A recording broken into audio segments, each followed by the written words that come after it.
Bonjour à tous, merci d'être venus si nombreux à cette projection exceptionnelle et surtout unique, parce que je ne crois pas qu'il y en aura d'autres.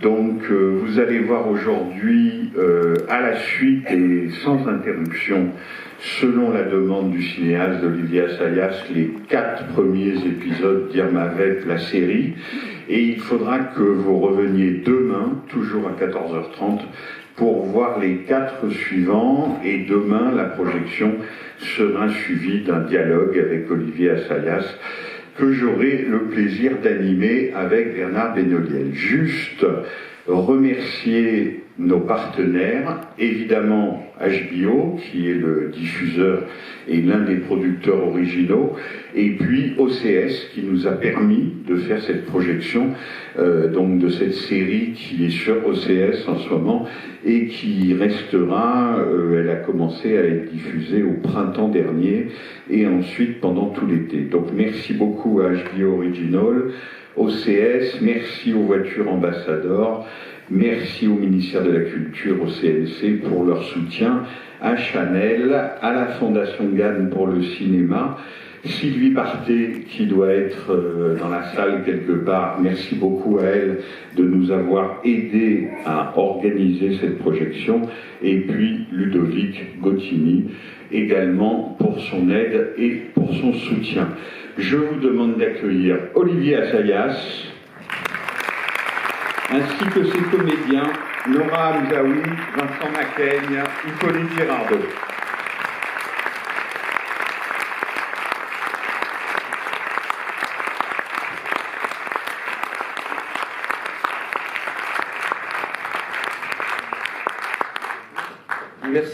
Merci beaucoup, merci 1000 fois.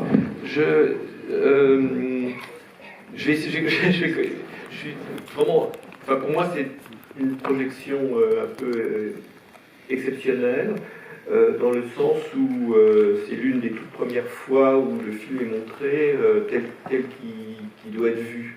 C'est-à-dire que la version que vous allez voir maintenant, c'est une version DCP, donc ça veut dire qu'il est de meilleure qualité qu'évidemment que l'élément qui est diffusé sur les plateformes, qui est donc à la fois étalonné du point de vue de l'image et du point de vue du son pour la projection en salle, et donc au fond ça rend justice à notre travail, à nous tous, parce qu'on a refusé de façon active et militante de faire le choix entre la télévision et le cinéma.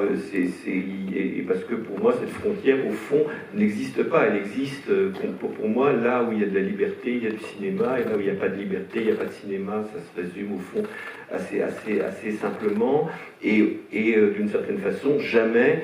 Et là, je suis d'une immense reconnaissance à nos partenaires HBO et A24, qui sont les producteurs américains de ce film, tout simplement de nous avoir donné la liberté dans laquelle nous avons pu travailler. Vous allez voir, ça ressemble à beaucoup de choses, mais ça ne ressemble pas beaucoup à une série. Et on a toujours eu le soutien, le regard bienveillant de partenaires qui encore une fois nous ont donné un espace, une durée, 8 épisodes d'1 heure, pour déployer un film qui avait été fait en 1996 à Paris, avec pas de budget du tout. C'est-à-dire, c'est un film qui avait été, pour remonter le temps, qu'on avait fait en ayant été refusé absolument partout, à tous les comités, à toutes les commissions possibles et imaginables en France, les télés, on nous a ri au nez. Et le film d'ailleurs à juste titre, parce que le film a été un je vais dire un non-succès, c'est-à-dire un bide grosso modo, en newspeak. Non, c'est un film qui a été très enfin, qui n'a pas fait trembler les colonnes du box-office, mais qui a marché dans le monde entier, qui a été un succès dans le monde entier, en particulier aux États-Unis, et c'est la raison pour laquelle, d'une certaine façon, des producteurs américains sont venus me proposer de tirer une série de Irma Vep, qui est une chose qui ne serait jamais arrivée en France, même dans quelque hypothèse que ce soit. Donc, on a fait une version, on a été très contents les uns et les autres de la façon dont le film a été reçu sur la plateforme, sur les plateformes qui l'ont diffusé, mais on a tenu à faire une version qui était spécifiquement destinée à être projetée. Ça veut dire qu'il n'y a pas de générique qui se déroule à la fin de chaque épisode. C'est un film en deux parties, celle que vous allez voir aujourd'hui, cet après-midi, et l'autre que j'espère vous aurez envie de voir demain, et donc avec une coupure entre, ça peut être un entracte, ça peut être projeté d'un jour sur l'autre, c'est un film en deux parties qui lui-même est découpé en ce qui pourrait être défini comme 4 chapitres.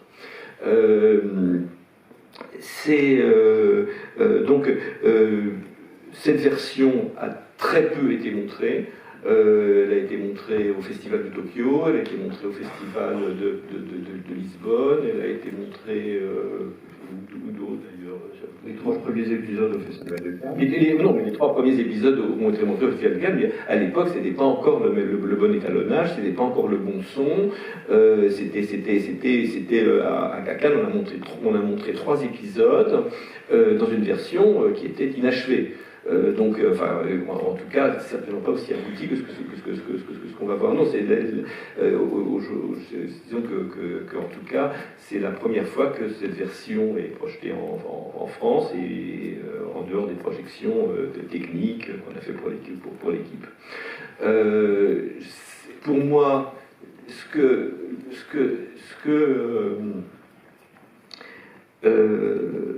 qui a été passionnant, ça a été de pouvoir développer, de déployer sur la durée des thèmes qui étaient effleurés dans la version antérieure de Irma Vep, et puis surtout de pouvoir revenir à ce qui m'avait inspiré, à ce qui était l'imaginaire poétique du film d'origine, qui est le serial, le côté le roman feuilleton, et donc de pouvoir de ramener Irma Vep à Feuillade d'une manière ou d'une autre. Et vous verrez, dans cette version-ci, il y a beaucoup plus de Feuillade qu'il n'y en avait dans l'Irma Vep d'origine, et je me suis même beaucoup appuyé sur les épisodes de Louis Feuillade pour essayer de dialoguer avec humour, j'espère, aussi, à travers un siècle de cinéma, il y a une circulation, en tout cas, entre ce que vous allez voir aujourd'hui et ce qu'a fait Feuillade autrefois, et qui, évidemment, est la source de laquelle tout est issu. Je crois que ce film est aussi un témoignage de mon admiration et de mon amour pour l'œuvre de Feuillade, et j'ai envie de dire pour le roman feuilleton en général, dans un esprit, j'ai envie de dire, rivétien.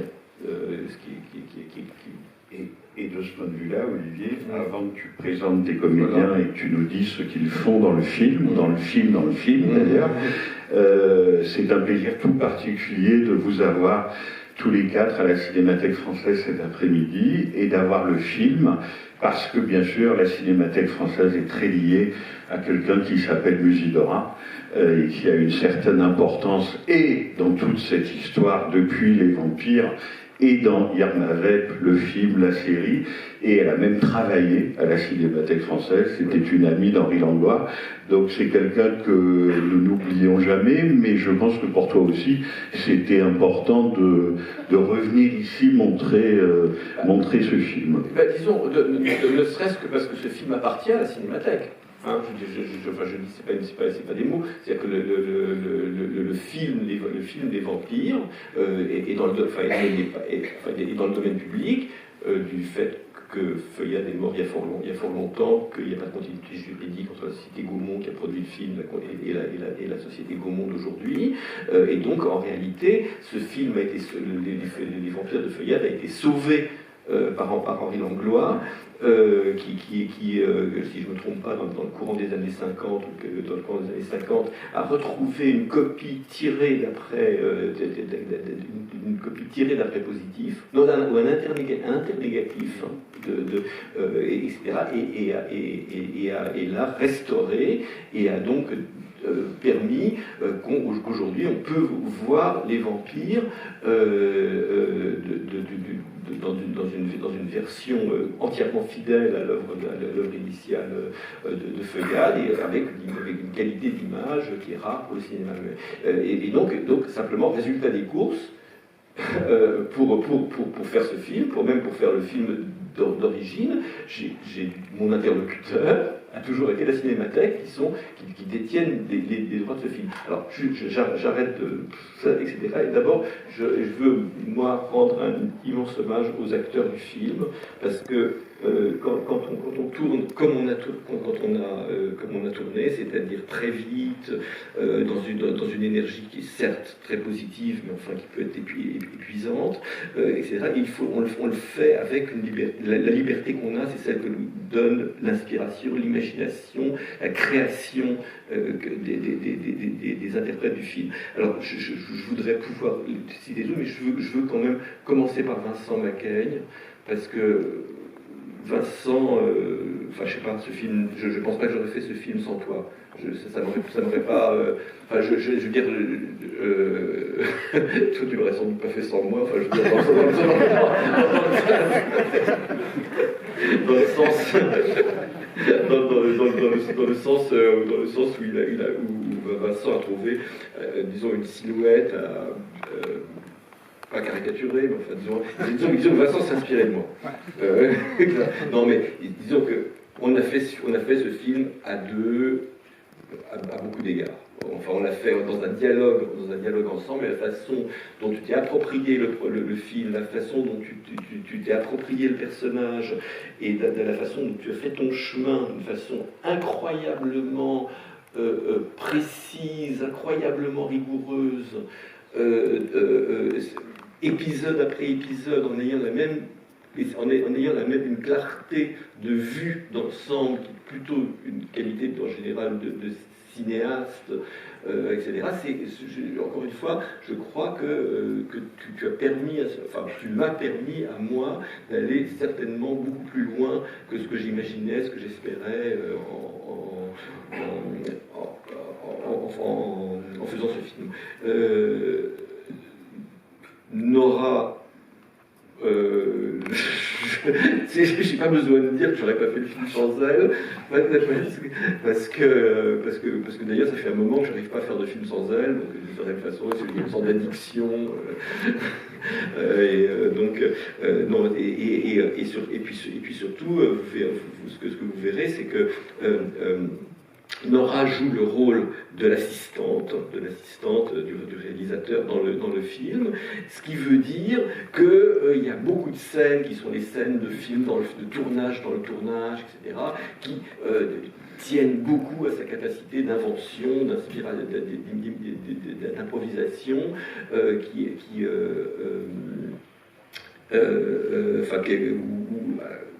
donc le film lui donnait un espace pour jouer qui était un espace pour jouer qui n'était pas forcément là dans le scénario, qui était présent par bribes dans le scénario, et auquel tu as donné son sens. En fait, tu as donné son sens au personnage Hippolyte. Hippolyte, vous verrez. Vous verrez, c'est la première fois qu'on tourne ensemble. On se connaît depuis fort longtemps. Et je crois que c'est la première fois qu'on tourne ensemble, certainement pas la dernière, parce que ça a été absolument un bonheur de chaque instant, je crois, de se découvrir mutuellement.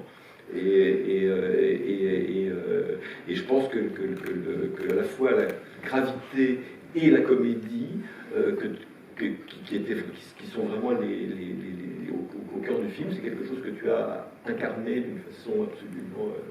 Et franchement, il y a des séquences où je ne sais pas si j'ai envie de rire ou de pleurer, mais en tout cas, j'ai des sentiments très forts qui me reviennent à chaque fois. Vous avez un micro derrière vous.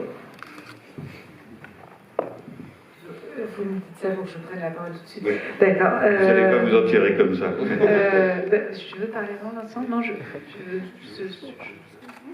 vais donner d'abord à Vincent.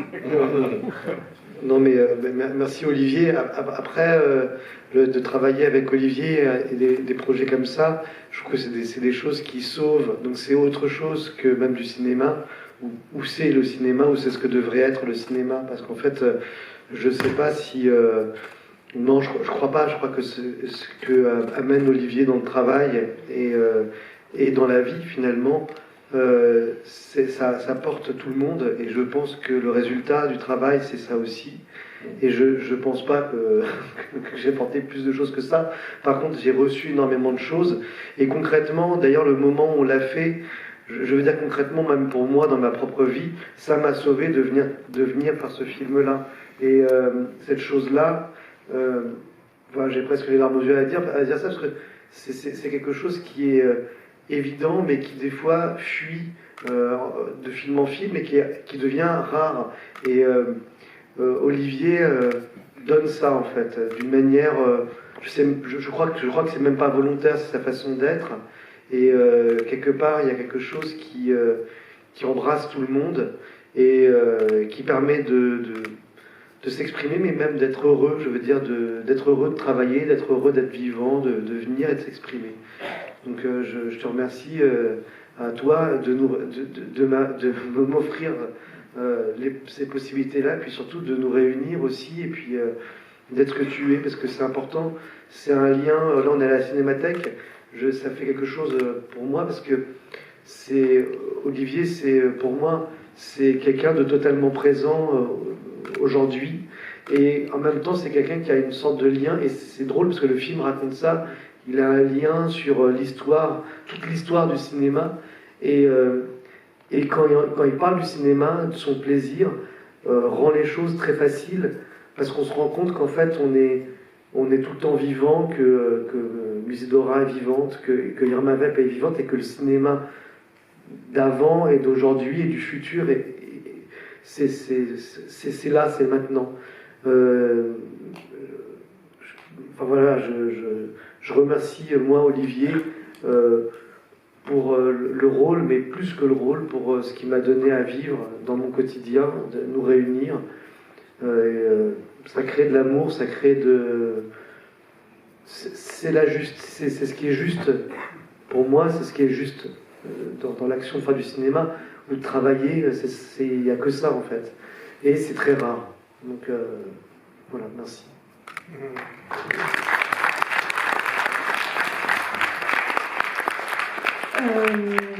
Je vais essayer de faire court. Je voulais évidemment te remercier, Olivier, encore une fois, parce que tu sais à quel point c'est stimulant et heureux pour moi de travailler avec toi. Et il se trouve que je ne crois pas que ce soit totalement un hasard. C'est vrai que sur chaque tournage d'Olivier, il se trouve que mes partenaires que j'admire à la base et qui m'intimident à la base deviennent des amis et une sorte de famille, et que j'ai le sentiment que Olivier crée une sorte de langage, quelque chose de l'ordre de la vérité qui nous pousse à se sentir libre, d'improviser parce que tu nous autorises à improviser, d'être nous-mêmes, de nous dépasser avec un regard à la fois joyeux, un regard enfantin et de confiance. Et donc c'est vrai que le tournage a toujours été, enfin en effet c'était intense et tout, mais ça a toujours été une joie tout le temps. Ça a été un jeu, quoi, vraiment ça a été un jeu dans jouer la comédie. Et puis je dois dire aussi que moi, ce qui m'a toujours touchée dans les films d'Olivier, avant de tourner avec lui, bien évidemment, c'est cette cohabitation entre quelque chose de très contemporain, très moderne, et quelque chose de très métaphysique et existentiel, et de faire cohabiter comme ça toujours la vie, la mort, l'amour à quelque chose de l'ordre des temps modernes. Et je n'aurais pas forcément cru sur ce projet-là qui me passionnait et dans lequel j'avais clairement envie d'entrer et de jouer. Je ne pensais pas que ça allait forcément me toucher personnellement. Et il se trouve que je pense que ça raconte aussi pourquoi on a eu une telle joie à jouer ensemble et à faire ce projet avec toi, Olivier. C'est que je crois que ça éveille des choses de l'ordre de ce qui est essentiel à chacun, que ça éveille des souvenirs, des fantômes qu'on a beau avancer dans nos vies. Il y a toujours quelque chose comme ça qui rôde autour de nous, qui est de la pureté de ce qu'on vit, de notre histoire, de notre passé, de nos souvenirs. Et donc je crois que c'est ça qui fait que ce projet est aussi beau et atypique. Donc je te remercie de faire en sorte que j'en fasse partie. Voilà.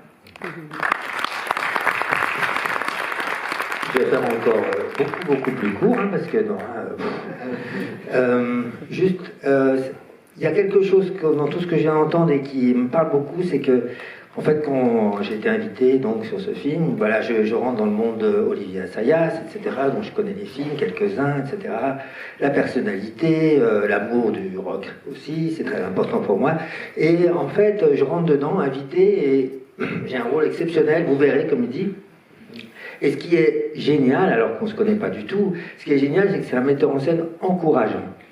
Et tout est dans ce mot, encourageant. C'est-à-dire qu'à tout moment, à lui donner, ou à donner au film, peu importe, pas le meilleur, mais le plus personnel, le plus étonnant, le truc auquel on ne s'attend pas. Et ça, c'est rare, parce que ça veut dire qu'il n'a pas peur, ce monsieur qui est là, il n'a pas peur de la liberté. Et c'est une qualité qui est rare, qui doit appartenir effectivement peut-être à des gens qui ont une certaine sagesse, pour se dire que la liberté, c'est ce qui permet de vivre et non pas ce qui nous empêche de vivre. Et ça, c'est quelque chose qui aujourd'hui, moi je trouve, devient un espèce de tout petit mot comme ça qui s'en va. Et ce film-là raconte l'exact contraire. On ne peut pas vivre sans cette liberté de penser, de filmer et de jouer. Voilà.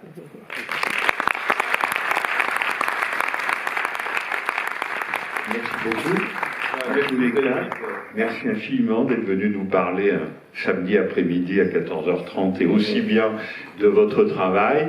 Bonne projection, cher Olivier, à demain. Et merci Frédéric d'avoir organisé cette projection. C'était pas difficile et c'était très naturel. Bonne projection.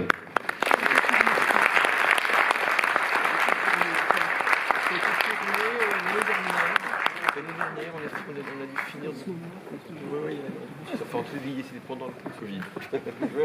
On avait des masques.